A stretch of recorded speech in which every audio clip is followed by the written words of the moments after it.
Hello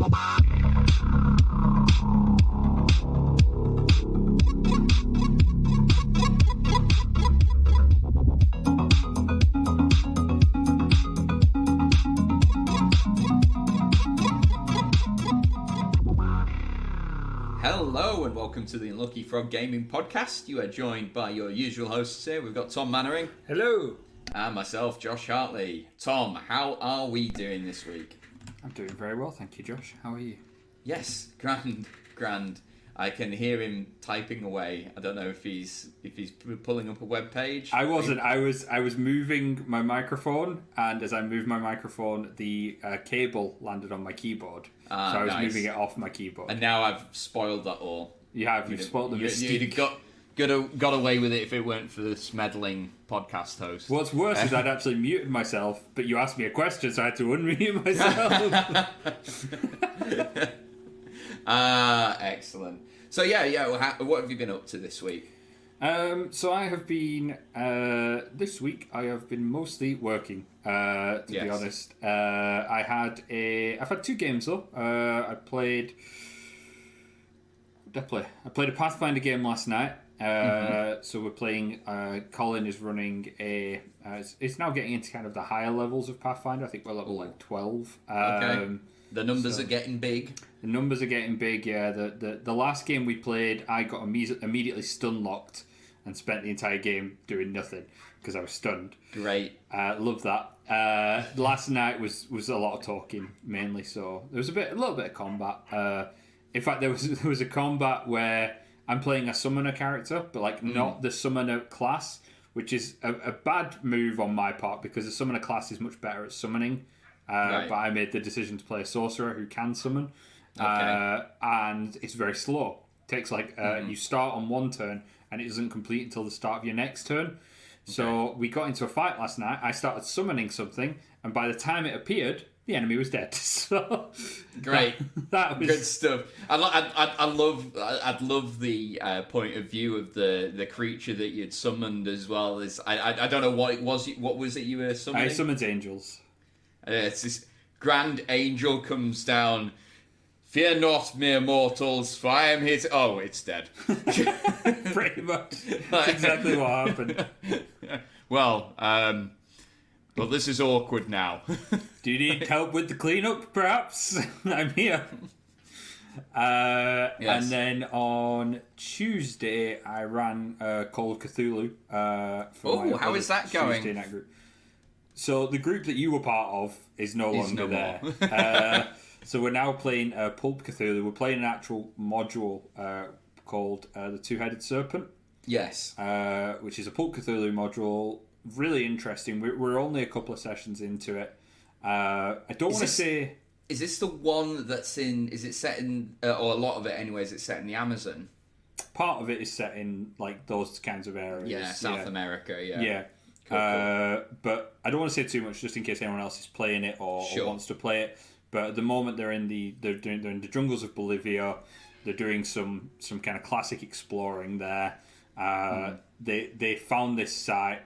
We actually had our first player death, but because of how Pulp Cthulhu works, if you have a certain number of luck points, you can expend all of your luck.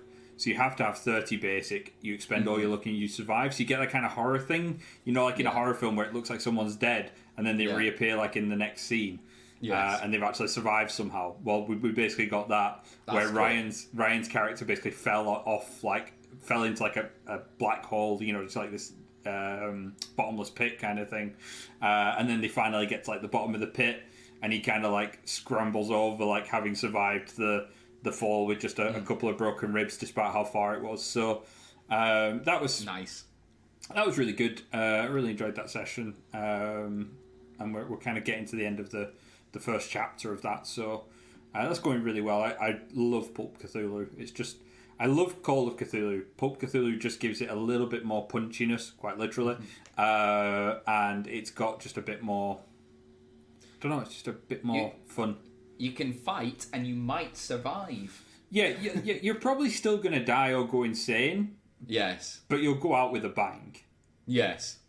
Yeah. Oh, that's cool. What have you been up to? Well, this was a little while ago, but we had so much GW stuff to talk about last episode that I never discussed it. I ran my first ever session of Dungeons and Dragons. Yeah, and you did. It went well. Well, no, sure. How dare you? So this previous episodes I've talked about this. This is my first time being a GM for D&D. We're playing through the box set that you get for the Stranger Things themed box set. And we've got 4 players in the group. There's Corinne, Will, and Susan and Doug. And the only one who's played previously was Doug. Played old D&D back in the 80s, so I'm assuming he played 2nd edition if it's at that stage. But otherwise, they're completely new to Dungeons and Dragons as well. But the really nice thing is that they did really enjoy it. We didn't have a single combat through the entire session, so we've got halfway through. We've got through one of the dungeons, but the way they managed to navigate through it meant that they didn't have to fight at all. It was all negotiation and investigation and that sort of stuff. Okay. But what kind of surprised me, and this is, I made a bit of an assumption here, but what surprised me was just how much they threw themselves into the role-playing aspect. Because I kind of thought, oh, well, they've not done this sort of thing before, and it's not like they're the actors or thespian types who naturally, it's kind of like acting, so... but no, they all really got into it to the point where there's a section of the adventure which is, and the book just calls it Rumours on the Road, and it's very loose. It just says here's 4 NPCs, here's the information they will give the players. You decide how they come across them and what happens, etc. So I just kind of like ad-libbed this little village, created a tavern there, created a building that had been smashed up by the Thessal Hydra that they could investigate, and sort of plonked these NPCs amongst other NPCs for them to talk to as well. And they were just really enjoying that as well. So that's why we didn't finish the session, is because we spent like a good hour just doing that stuff. And I'm like, well, I'm not going to hurry them along because they're having fun. So why would I? But yeah, I was really pleased with how much they threw themselves into being in character. Good. We are reconvening a week on Friday, and combat's going to be inevitable now. So I'm intrigued to see how they enjoy combat, and that might, because it looks fairly likely that they want to do a proper campaign of this. Good. And as I've previously said, I'm going to do a pre-written one, but depending on what elements they like might dictate which pre-written adventure I go for, because if they love the investigation and the role-playing stuff but don't like combat, I might actually give Strixhaven a crack, because my understanding is that it's not combat, it's lighter on combat than other modules. But yeah, that's a good idea. Do you think they will? I take it you're using the pre-gen characters, aren't you? Yes. Yeah, so character creation is probably going to be the next thing that we talk about. 2 of them, so Corinne knows exactly what she... in fact, Corinne and Will know exactly what they want to be. Corinne wants to be a dwarf bard, and Will wants to be a tiefling rogue. Okay. Classic.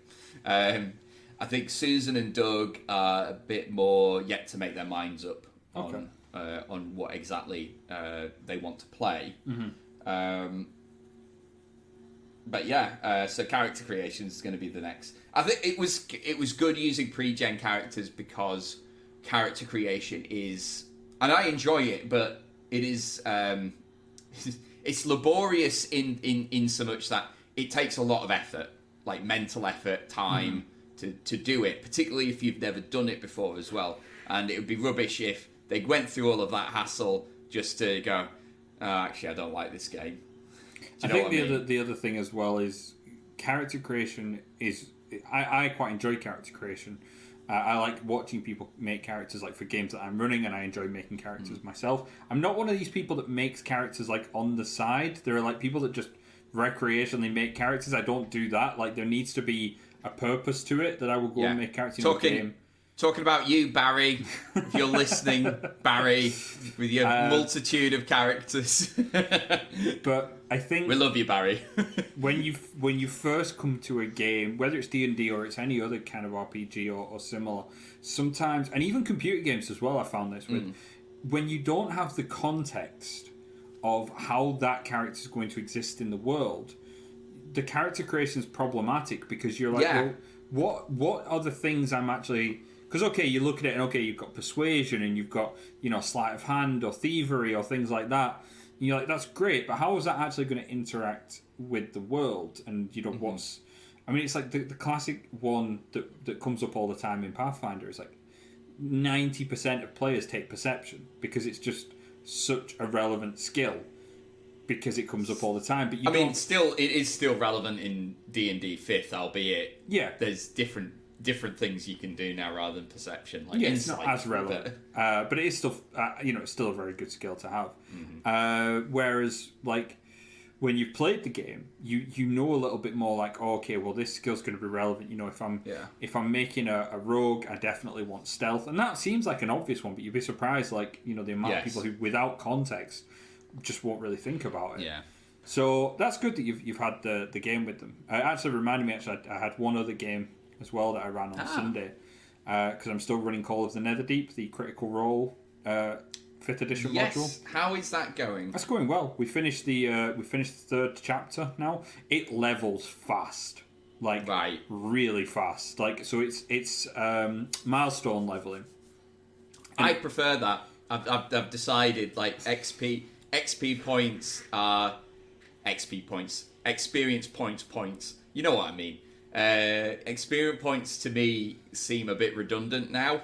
Like XP points was right. You weren't wrong. I'm gonna for once. I'm gonna do you a solid. Experience point, but XP stands for experience points. So it's no, it experience doesn't. points. XP stands for experience. It's EXP. Experience. Right, so you were right. You done yourself a disservice. Oh, yay! Some people even abbreviate it to XP, which is then that's your experience points in that, but EXP is fine. Anyway, I agree with you. I think milestone leveling is good, but I think I think it's one of these ones. I can go either way with it because I quite enjoy awarding XP. I feel like it gives you something. If you're a player that likes that, gives you something kind of tangible from your experience, literally. We can go, we've done well this game, we get experience. And I also quite like breaking down, like, you get experience from doing this, and you get experience from doing this, because then you can see, like, where you've made positive steps, whether it's like, you rescued the Baron's daughter, and you fed 16 villagers, and, stuff like that. Whereas milestone leveling, I think sometimes it's a little bit like not knowing where your next meal's coming from. You're kind of like, when am I going to level that? I don't know. Like, is it, and I think especially sometimes for newer GMs as well, milestone leveling, you're not, unless you're playing a module that tells you, you're not really sure where that should go. Necessarily. That's fair. Is it at the end of every session do you level up? Because that's going to be a short campaign. Is it every time you fight a boss monster? In which case, how do you stage your boss monster? So it's a whole thing. And it's kind of supposed to be like, sort of, story beats that it kind of correlates to. But what I found with Call of the Netherdeep is it just seems to level like, so the first one, so they started at like level, I think it started at level 3 or 4, and they do chapter 1, they level up. Makes sense. Okay. They do chapter 2, they level up. Okay, I'm with you so far. Yep. We go into chapter 3, they're like a third of the way through it, they level up, and I was like, "What? Why not? Why not?" And it was so like out of the blue that I'd actually finished the session, gone to bed. I was sitting in bed just doing like I tend to do like just a wee skim over like what I've done to make sure I've not missed anything, and like what's coming next, so I kind of know what I need to prep for the next session. And I'm like, "Oh shit!" And I had to text everyone at like 11 o'clock on a Sunday night, like, "By the way, you all level up." Excellent. So that was a bit, and I kind of, having seen that now, I've kind of checked through the rest of the module because it's kind of a sidebar thing, and there's a few points where that kind of happens where you level up mid chapter, so it's going to be a fast level, and I found from experience and having kind of compared this. So when I did Pathfinder Society, you'd have multiple GMs running the same scenario, and I run quickly. I always finished games before anyone else. I don't know why. I don't know if it's that I'm a bit pushier as a GM and I'm just like, come on, like get to what you need to do, or if it's just, brevity because I know rules. I don't want to assume. I genuinely don't know why, but I tend to run quite quickly, which I think means we're probably going to get through this at a fairly decent pace. So I've actually now started planning what will come after Call of the Netherdeep already, and started getting that bit ready as well, ready for when and if we get to that point, as I want to do. So that'll be interesting. So I did have something not D&D related I wanted to talk about. You did. You go for it, man. I will go for it. So I'm really excited about this. So this is hot off the presses. This was announced today, the day we're recording, which is the 19th. It's a sunny Thursday evening. Marvel Champions, a game I am known to be fond of, have announced... I do love it. I'm so excited about this. Have announced the next big expansion box, and it is Mutant Genesis.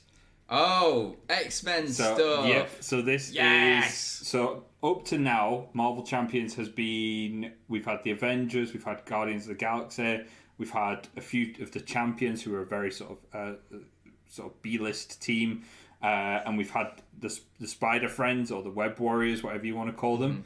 But this is now the introduction of the X-Men, which is so cool, which means we're going to have some really cool character expansions. But talking about Mutant Genesis, which has been announced, so this is the 5th big box campaign expansion. So that's after we've had Rise of the Red Skull, we've had Galaxy's Most Wanted, we've had the Mad Titan Shadow, and then most recently we've had Sinister Motives, which was the Spider-Man box.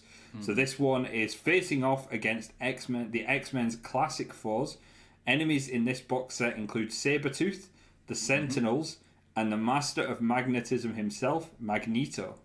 Nice. Which is super cool. It comes with 5 new scenarios, as all the expansions have done to date. You can play them individually. They also form a campaign, which is one of the things I really like about Champions. It doesn't have quite the depth that like the Call of Cthulhu card game has, but no, it's got its own sort of character that does work.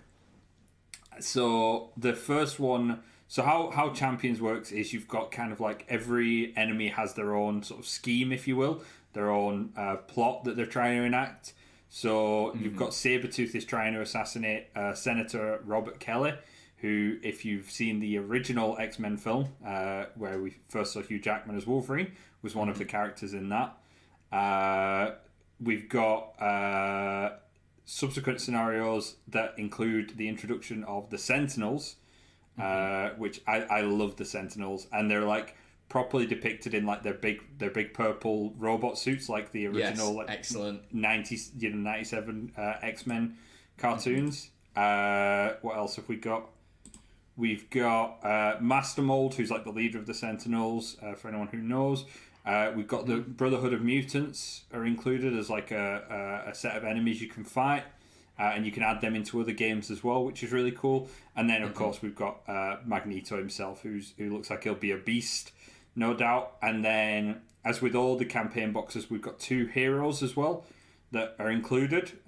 This one's a weird choice, to be fair. Like the 2 heroes. So not Wolverine. Not Wolverine.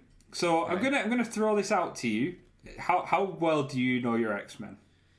I'm relatively well versed, not like deep though. Okay. So I'll give you a freebie. They're not the big hitters. They're not the people you would go to straight away. Okay. Are we considering Nightcrawler a big hitter or not? Because in my heart he is, but I know he doesn't he's not like a core No, X-Men I would say character. so. I would say like your core X-Men are Wolverine, Cyclops, Jean Grey, like Beast, Storm, yeah, Iceman. It's none of them, right? Right. Okay. So if you can get this 2, If you can get one of them in 2 guesses, I will be impressed. Okay. Ooh. Is Colossus one of them? Yes! That's incredible! Okay. Yes! Well, because he is fairly... He's reasonably popular for, like, the sort of B-tier X-Man. Yeah. Cool. Colossus. So Nightcrawler isn't one. Nightcrawler isn't one. I'll give you that for free. Is it Colossus and Gambit? No. That would have been quite good, though. So it's Colossus, which I was like, okay, yeah, Colossus is fine. Like, I get that. He is part of the main roster. He's a notable X-Man. Yeah. And I'm quite glad to see him. I like Colossus as a character. Yes. But then the other one that I was like, really? And I don't even know if you'll know who this is. It's Shadowcat.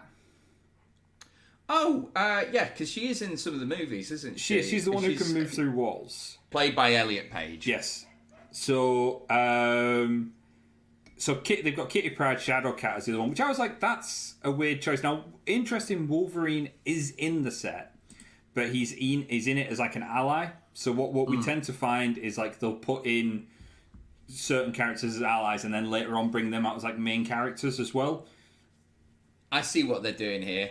They know that people will buy Wolverine if they release him separately. Oh, yeah. I see you, Marvel Champions. I know what your game is. It's 100%. I mean, they've done it with I think when it got announced and we talked about it on here, I was talking about the heroes that were in like the Mad Titan Shadow, and I was like, really? Those are the heroes you're going to go with? Because they went with like 2 really obscure. Like, Adam Warlock's not that obscure if you like comics, but for anyone else, that's a nobody. And then another character that's really only just kind of coming into like the public zeitgeist, if you will. So I always think the hero choices are a little bit weird. Whereas with the Sinister Motives, they went with Miles Morales and Gwen Stacy, which was like a great choice of characters because they're both recognizable, especially after like Into the Spider-Verse as well. Yeah. Kind of really gave them a bit of a bump. And Galaxy's Most Wanted had Rocket and Groot as well, which again, so odd choices. They kind of seem to have. And I think that it's exactly what you say. I think they bring out the box because you want to get the villains and you want to get the campaign. Yes. Don't oversell it on the heroes, and then bring out the big names as your side expansions. Because people will pick up, your Storms, your Rogues, your Wolverines, your Cyclopses. Maybe not Cyclops. Cyclops is a bitch, isn't he? I don't know. Like I always sort of go back and forth on Cyclops as a character. Like. Sometimes I quite like him, and then sometimes I'm like, he's a bit of a dick. So I don't know. I also, just on the subject of that, and funnily enough mentioning that, they've got incoming X-Men, so they've said there'll be new waves coming out, and the first 2 that are coming out are Cyclops and Phoenix, funnily enough. So they are coming out with those 2 for definite, and I imagine we'll see the others down the line as well, which will be interesting. And I have got coming tomorrow 2 more character packs as well for it, which are again quite obscure characters. So I've got Ironheart, who is basically an Iron Man successor, and I've got Nova, who is kind of tangentially related to Guardians of the Galaxy.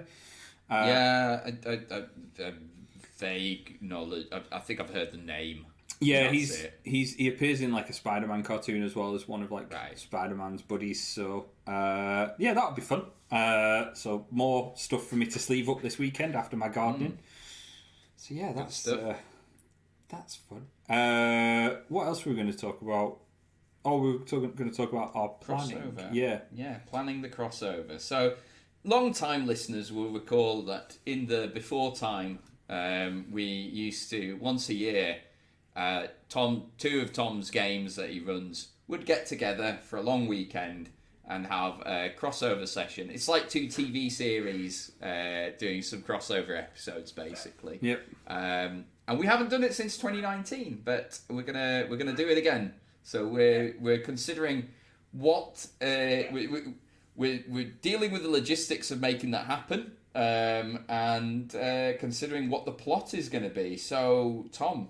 What you want me to tell you what the plot is? The setup, the setup for our established characters. Yeah, so I think I alluded to this in a previous episode, but it was a while back. So basically whenever we do when we did the crossover episodes historically, it was always a bit tricky for me because the way that the campaigns were set up, where you were in two different times. Yeah. So the characters, I'd have to find a reason for these characters that existed in two different points in history to come together and timey-wimey stuff, do stuff together. Be in the same place at the same time. So this is the first year that I've not had to do that because both campaigns have now finished. So I've got you to a point where where the two timelines have caught up to each other, and because the characters are immortal, they're not, no one's aging out of anything. What I've done, and you guys know this, so I can say this without spoiling anything. We're basically moving the timeline of the world forward. So these characters, during their adventures, they've been imbued with this mythic power that has given them the timeless quality, and that they don't age, and they live forever. And well, theoretically anyway. And they basically, what I wanted to do was explore what does that look like for these characters as they remain timeless, but the world moves forward. Yeah. So we've sort of played in a classic fantasy setting, one of sort of my own creation, but kind of partially kind of bastardized from numerous different settings as well, and kind of smashed together. But now we're moving that forward, and we're going into like this more sort of steampunk era where sort of science is kind of catching up to magic and divine, arcane and divine magic as well, and things aren't going to be quite as simplistic as perhaps they are in a fantasy setting, because you've got industry, you've got technology, and we've kind of got a bit of a steampunk vibe going on, and there's going to be some other elements introduced, and perhaps you guys won't be as powerful as you have been, and part of that is because we're making the jump from Pathfinder over to 5th edition D&D. Yes. The reason for that is it's there's sort of one main reason, but there's a couple of sort of subsidiary reasons. I think the main reason for me is that Pathfinder at higher levels gets harder and harder to deal with, and what we were finding a lot when we were playing the high level games was that because you guys were like level 13, 14, and you had mythic ranks on top of it, people's turns were taking forever. We were spending like chunks of the game doing algebra, just to work out someone's attacks and things. And as much as it was great having those mythic powers and having all that, bump behind you, I've played a 20th level D&D game, and it is night and day in simplicity and how easy it is to play. There's still a bit of that, but it is vastly reduced. I made the decision pretty much executively that we're moving over to 5th edition. And then I think as well, it keeps it a bit fresh for you guys. It's not just the same system. I think with a crossover, we've got 9 people at the table as well, having that bit of brevity, that bit of speed. Why are you smiling at me in a really weird way? No. This is nothing to do with what you're saying. Okay. I'll let you and the listener in as to what's happened. My dog Red has just let off a horrendous fart in this room and has just walked away and left me with it. So, oh dear. Class move. This is how he gets you. Hope you enjoy yourself. See you later. See you, boss. I'm out of here. Anyway.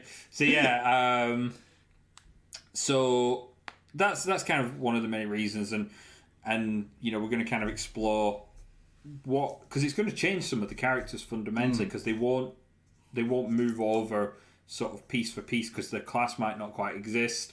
Like Ewan was not Ewan. Barry was like looking at playing an alchemist, and I was like, well, alchemists don't exist, so you can either play sort of some kind of wizard or sorcerer, or you could maybe go through like the artificer and maybe find something in there to kind of to mirror it. So we're going to have to be, and it's the same for like Ryan as well. Ryan's character oracles don't really exist.